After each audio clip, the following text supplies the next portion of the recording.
Hi, good morning everyone. Today we are discuss about fluid and electrolyte imbalance. मतलब fluid का level body के अंदर या तो कम होता है या ज्यादा होता है, उसको बोलते हैं फ्लूइड एंड इलेक्ट्रोलाइट इम्बैलेंस. अब देखो फ्लूइड इम्बैलेंस की डेफिनेशन क्या होती है.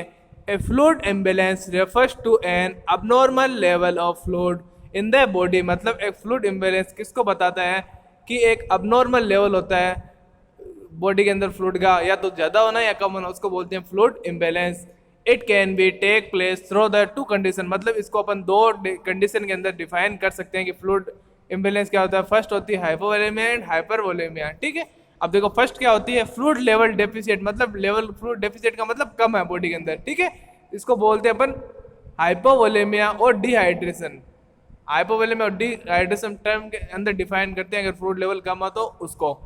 अब देखो a state of body in which the fluid output is increase and fluid is input is decrease. मतलब कि हाइपोवोलेमिया में क्या होता है, तो स्टेट ऑफ बॉडी की एक बॉडी की कंडीशन होती है जिसमें क्या होता है, तो फ्लूइड है आउटपुट मतलब बाहर निकलना है तो क्या होता है ज्यादा निकलता है, और इनपुट है कम आता है फ्लूइड. ठीक है.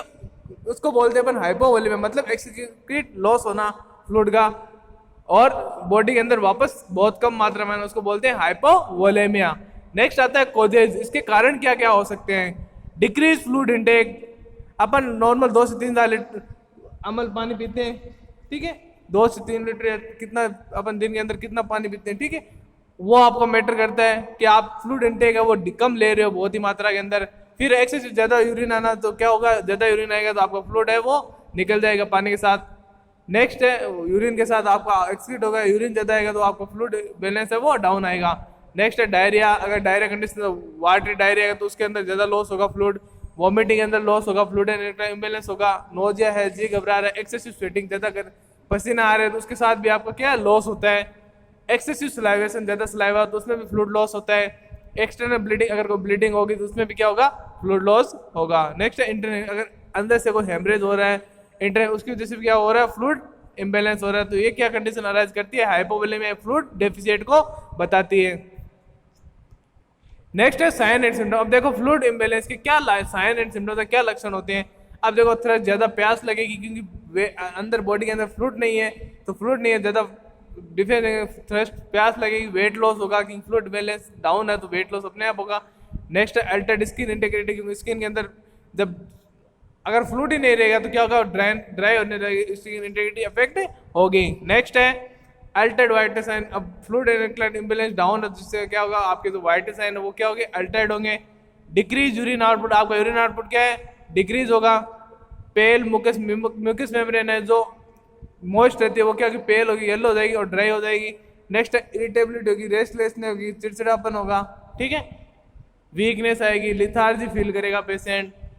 और डायग्नोस्टिक इवैल्यूएशन क्या होते हैं इसके, आओ अपन नेक्स्ट डायग्नोस्टिक इवैल्यूएशन देखते हैं. Patient history. पेशेंट की हिस्ट्री लेना है कि हेड टू एग्जाम करना, पेशेंट की स्किन कैसी है, साइंस सिम्टम देख के पेशेंट के क्या लक्षण आ रहे हैं, पेशेंट की क्या कंडीशन है अभी, पेशेंट के वाइट साइन की. ठीक है. और फिजिकल एग्जामिनेशन करना है. ठीक है. पेशेंट किसी की उसने पहले कितना इंटेक कर रखा है, क्या रखा उसको कंडीशन. यूरिन कल्चर करेंगे, ब्लड यूरिया नाइट्रोजन एनालिसिस करेंगे अपन. ठीक है. नेक्स्ट अपन देखते हैं मैनेजमेंट. मैनेजमेंट में क्या आता है, फर्स्ट ऑफ मेडिकल मैनेजमेंट. ठीक है. मेडिसिन से कैसे ट्रीट कर सकते हैं. आईवी फ्लूइड थेरेपी देंगे, इंट्रावेनस लाइन से फ्लूइड मैनेजमेंट करेंगे. ब्लड ट्रांसफ्यूजन, अगर ब्लड कम हो रहा है तो बीटी करेंगे, ब्लड ट्रांसफ्यूजन करेंगे. ओआरटी थेरेपी स्टार्ट करेंगे. ओरल रिहाइड्रेशन थेरेपी बोलते हैं इसको, ओआरटी को स्टार्ट करेंगे. फिर आता है नर्सिंग मैनेजमेंट. अब नर्सिंग मैनेजमेंट क्या होता है, इसमें देखो अपने काम का क्या है, मेन अपन क्या है, नर्स. तो नर्सिंग का मैनेजमेंट अपन के लिए बहुत महत्वपूर्ण है. Assess the condition of patient and provide comfortable position to the patient. मतलब पहले क्या करना है, असेस करो पेशेंट की कंडीशन कैसी है और उसको प्रोवाइड करो कंफर्टेबल पोजीशन जिससे वो कंफर्ट फील करे. ठीक है. Immediately. Next immediate start the IV line and provide the isotonic fluid. फिर आपको क्या करना है, तुरंत क्या करना है, आपको आईवी लाइन स्टार्ट करनी है और आइसोटोनिक फ्लूइड देने हैं. ठीक है. आइसोटोनिक फ्लूइड के अंदर जैसे आपका ये आरएल है, एनएस है. ठीक है. ये सारे क्या है, आइसोटोनिक फ्लूइड. नेक्स्ट है prevent the patient from severe weight loss. अब आपको क्या करना है, फ्लूइड मैनेजमेंट करना है, ओरल रिहाइड्रेशन जिससे क्या हो सके, जो पेशेंट है उसका वेट लॉस होने से बच सके, ठीक है, सीवियर वेट लॉस ना हो। नेक्स्ट है transfer the blood to prevent from shock. अगर पेशेंट का फ्लूइड लॉस है, शॉक की कंडीशन अराइज हो तो आपको क्या करना है, ब्लड ट्रांसफ्यूजन करना है पेशेंट को। Maintain the respiratory status of patient through proper ventilation. आपको क्या करना है, प्रॉपर वेंटिलेशन मतलब प्रॉपर ऑक्सीजन देके, एयर प्रोवाइड करके, इन्वायरमेंट देके आपको क्या करना है, रेस्पिरेटरी जो स्टेटस है पेशेंट का, ब्रीथिंग है, उसको प्रॉपर मेंटेन करनी है।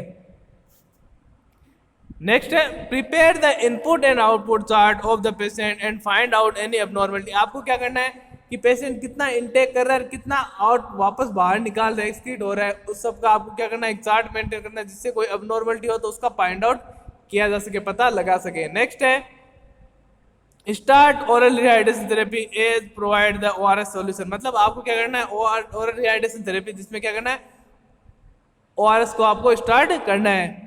नेक्स्ट है provide the extra plenty of fluid, juice, lemon juice etc. मतलब प्रोवाइड करना चाहिए एक्स्ट्रा प्लेंटी ऑफ फ्लूइड है, जूस है, लेमन है, नींबू जूस है, ठीक है, इटीसी को। Regular monitor the vital sign and correct. आपको क्या करना है, लगातार जो वाइटल साइन है उनको मेजर करना है और इसको करेक्ट करते रहना है। अगर कोई एब्नॉर्मलिटी है तो इसको करेक्ट करें। नेक्स्ट है maintain the nutrition status through providing the maximum fluid diet with fibre. आपको क्या करना है, मेंटेन करना है न्यूट्रिशन स्टेटस, ताकि फ्लूइड है इम्बेलेंस है वो मेंटेन हो सके। Status through providing maximum fluid diet with fibre diet आपको देंगे, जिससे क्या होगा, फ्लूइड इंटरेस्ट बैलेंस होगा। फिर है maintain skin integrity through the washing and massaging care. मतलब आपको क्या करना है, मेंटेन करना है स्किन की इंटीग्रिटी, जो टोन है स्किन, उसको कैसे वॉश करके और मसाज करके आपको मेंटेन करनी है। नेक्स्ट है in severity concern the doctor about symptomatic drug as antipyretic, antiemetic and anti diarrhoeal drug. आपको क्या करना है, सीवियरिटी कंसर्न कर, ज़्यादा सीवियर है तो आपको पेशेंट डॉक्टर से कंसर्न करके क्या ड्रग देने सिम्टम, जैसे एंटीमेटिक है जो वोमिटिंग में काम आती है, एंटीबायोटिक जो फीवर के अंदर काम आती है, एंटी डायरियल जो डायरिया के अगेंस्ट दी जाती है। इन ड्रग्स को क्या देना है, पेशेंट को प्रोवाइड करना है डॉक्टर से कंसर्न करके। फिर है give health education to the patient specially as home management of ORS rehydration. मतलब आपको give the health education to the patient, मतलब आपको हेल्थ एजुकेशन प्रोवाइड करना है, हेल्थ के रिलेटेड टीचिंग देनी है पेशेंट को। एज होम मैनेजमेंट, और अगर आपको फ्लूइड इलेक्ट्रोलाइट इम्बेलेंस हो तो होम मैनेजमेंट और ओआरएस के साथ मैनेज करें। और एक बात बोल देना कि अगर आपने ओआरएस को प्रिपरेशन तैयार की लिया घोल को, तो आप 24 घंटे के अंदर अंदर उसको इनटेक कर ले, इसके बाद में इसको काम में ना ले, क्योंकि इसको 24 घंटे के बाद यूज में नहीं लिया जाता। फिर आता है फ्लूइड वॉल्यूम एक्सेस, हाइपर वॉल्यूमिया और हाइड्रेशन। मतलब फर्स्ट पहले तो कहता था फ्लूइड वॉल्यूम डेफिसिट, सेकंड है फ्लूइड वॉल्यूम एक्सेस, मतलब फ्लूइड वॉल्यूम बॉडी के अंदर ज्यादा होना, हाइपर वॉल्यूमिया या ओवर हाइड्रेशन, ठीक है। इसकी डेफिनेशन क्या है, अब देखो,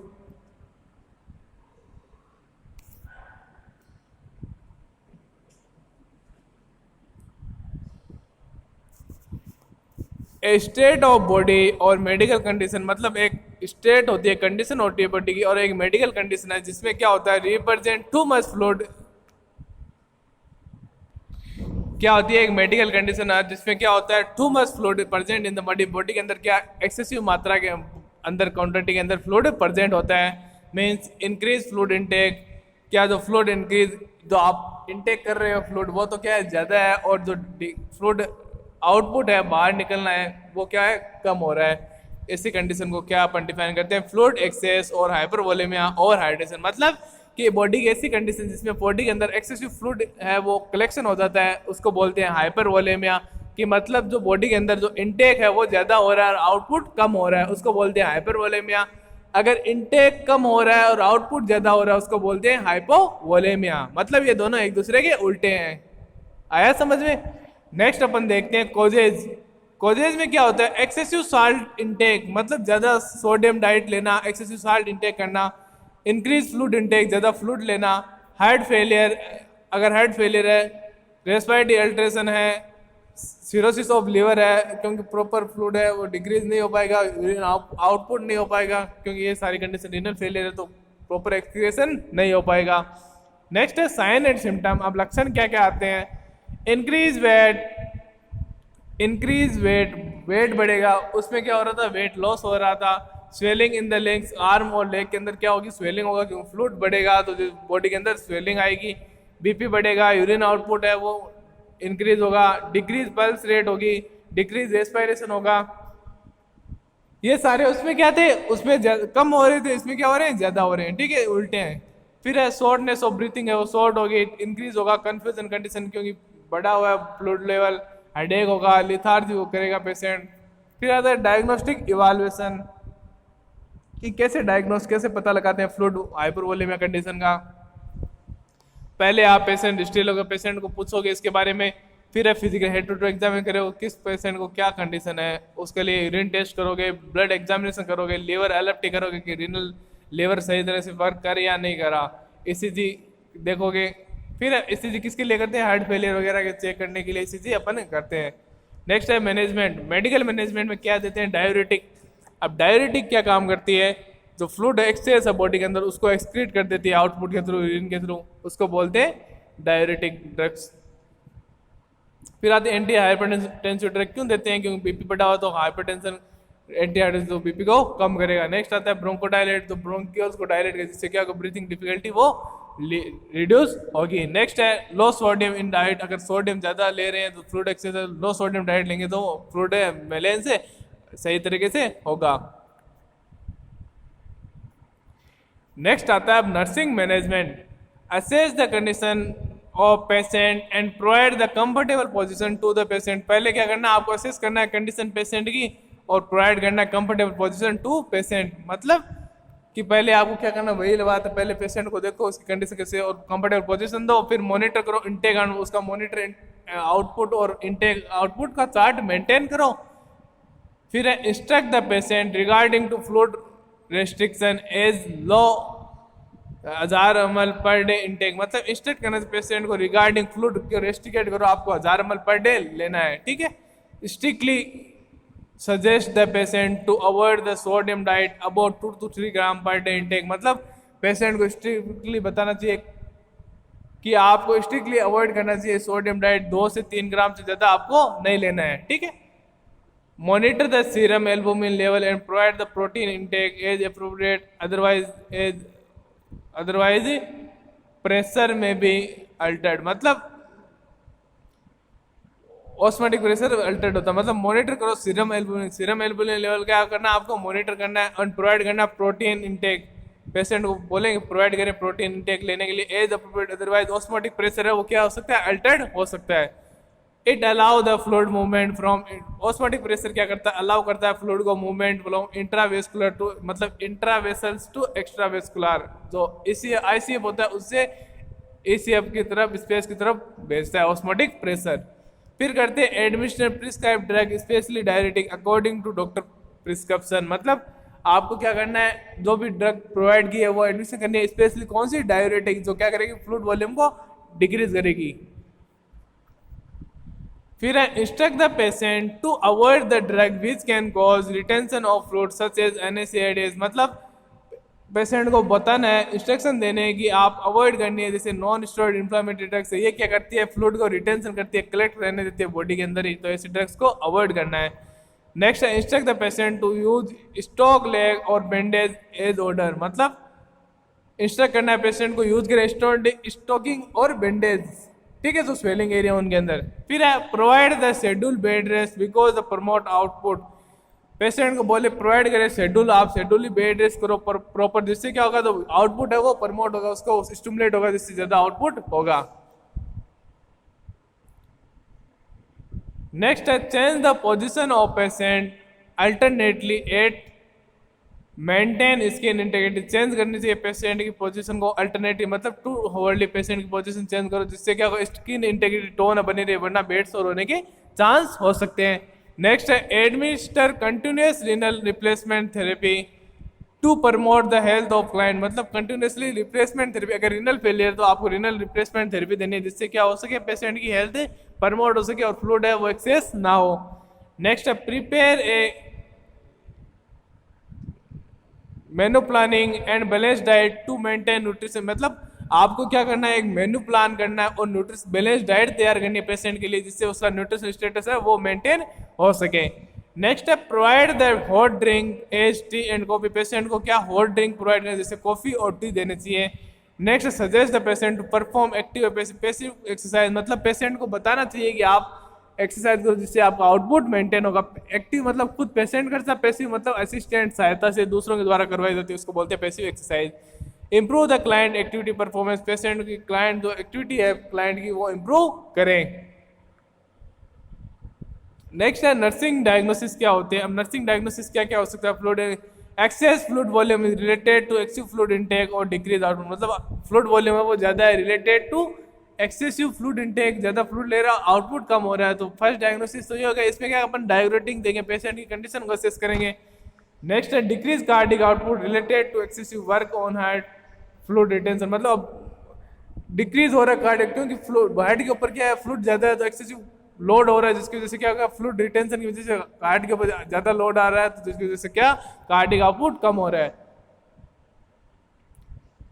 नेक्स्ट है inadequate tissue perfusion is related to disease condition, मतलब इनएडिक्वेट टिश्यू परफ्यूजन, टिश्यू को प्रॉपर मतलब ऑक्सीजन फ्लूइड वो इनएडिक्वेट है, ज्यादा मतलब तो डिजीज कंडीशन की रिलेटेड है क्योंकि फ्लूइड वॉल्यूम ज्यादा है। नेक्स्ट है impaired skin related to disease, अब स्किन इम्पेयर्ड होगी क्योंकि वो पेशेंट है रेस्टलेस होगा, ज्यादा फ्लूइड होगा तो वो सही तरीके से वर्क नहीं कर पाएगा, एक जगह लेटा रहे जिससे बेड सो लेने के चांस रहते हैं और स्किन की इंटेग्रिटी डैमेज हो सकती है टोन। नेक्स्ट है activity intolerance related to the, अब एक्टिविटी इंटॉलरेंस है क्योंकि पेशेंट लिथार्जी फील करेगा, कंफ्यूजन होगा तो एक्टिविटी नहीं कर पाएगा। ठीक है। नेक्स्ट नॉलेज डेफिशिएंसी, पेशेंट को नॉलेज नहीं होता कि हाइपरवोले में क्या होता है, तो पेशेंट को क्या करना है नॉलेज प्रोवाइड करना है एंटीमेटिक, जिससे उसकी एंजाइटी वगैरह कम हो।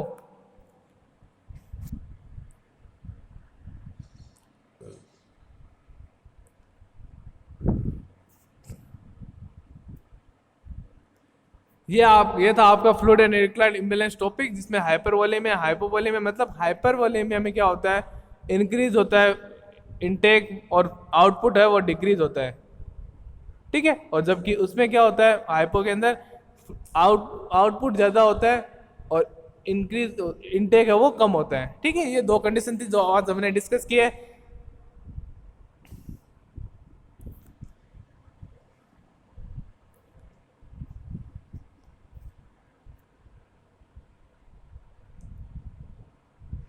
आपकी जो सिस्टम है वो लगभग सारे हो चुके हैं और जो आगे की यूनिट है उनमें तो जो मेन टॉपिक है वो सारे अपन डिस्कस कर लेंगे धीरे धीरे। और जो आपकी जो भी रिमेनिंग बचता है मुझे एक बार सेंड कर देना और तो मैं देख के वो करवा दूंगा। ठीक है।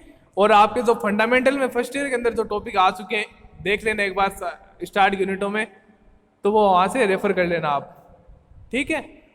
और रेगुलर स्टडी करते रहो क्योंकि एग्जाम आने वाले में भी 1 या 2 मंथ के अंदर शायद हो सकते हैं शायद, क्योंकि आपके जो सीनियर हैं उनकी आ चुकी है फॉर्म डेट, तब आपके भी शायद हो सकते हैं, इसलिए प्रिपेयर रहो।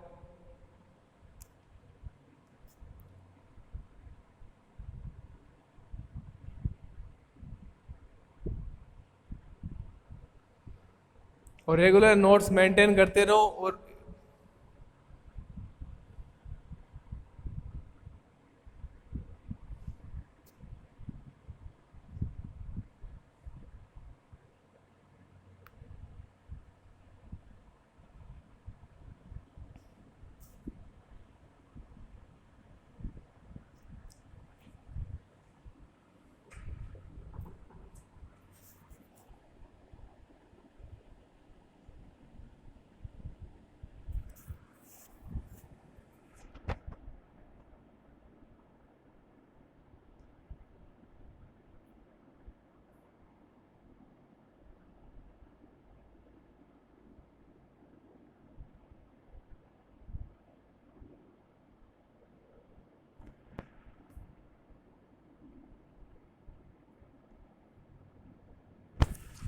और आपकी जो जीरेटिक नर्सिंग के अंदर ऑस्टियोपोरोसिस है, ठीक है, ऑस्टियोपोरोसिस वगैरह है, वो सारे मस्कुलोस्केलेटल मैंने करवा चुका हूँ, आप एक बार वहाँ से देख लेना। ठीक है। जो भी टॉपिक नहीं हुआ वो मुझे बता देना। और अगर आपकी डिजीज पोर्शन में जितने भी टॉपिक हैं उनमें से जो अगर एक दूसरे सिस्टम के अंदर एक डिजीज दूसरे सिस्टम आ रहे तो वहाँ से रेफर कर लेना। ठीक है। क्योंकि सारे डिजीज वो सेम होते चाहे कौन से सिस्टम में हो। ठीक है। तो आप वहाँ से रेफर कर लेना। Thank you.